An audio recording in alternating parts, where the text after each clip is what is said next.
Olá, meus irmãos. Hoje o texto que vamos ler é de 1 João 4,15, que diz assim: Aquele que confessa que Jesus Cristo é o Filho de Deus, Deus permanece nele, e ele em Deus. Esse versículo nos traz uma realidade muito importante que é, muitas vezes, esquecida na nossa teologia moderna, que é a questão da união que nós temos com o Senhor Jesus. O apóstolo Paulo gostava de referir-se aos membros das igrejas às quais enviava as suas cartas como aqueles que estavam em Cristo. Ele mesmo se definia da mesma forma.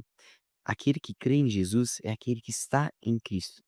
Fomos introduzidos nesse estado, ou nessa comunhão, nessa conexão, nessa união com o Senhor Jesus, pela nossa fé na sua obra.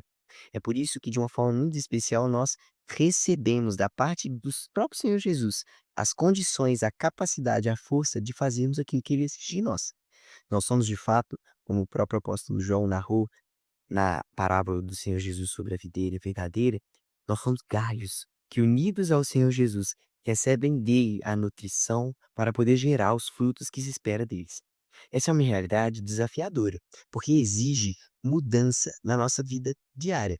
Nós que estamos em Cristo não podemos mais agir como aqueles que estão no mundo. Nós que temos por representante Jesus não podemos mais nos comportar como aqueles cujo cabeça é Adão.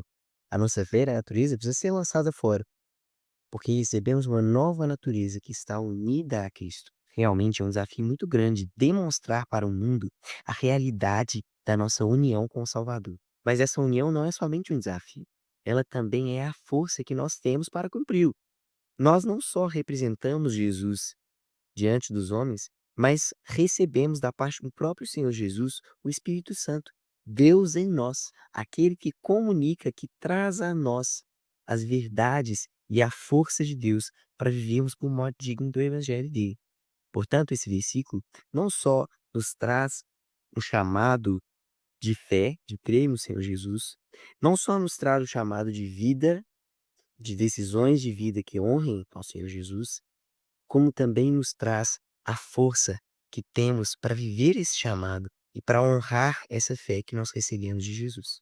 Portanto, eu quero chamar a você, convidar a você a viver por modo digno do Evangelho de Deus. Você que está em Deus, mostre ao mundo o que isso significa. O apóstolo João, na sua primeira carta, faz questão de mostrar isso em ação. É o amor, é a obediência aos mandamentos do Senhor, de forma tal que o nosso próximo receba os bons frutos que os galhos da videira verdadeira produzem, porque estão ligados a Cristo e recebem dele a sua força.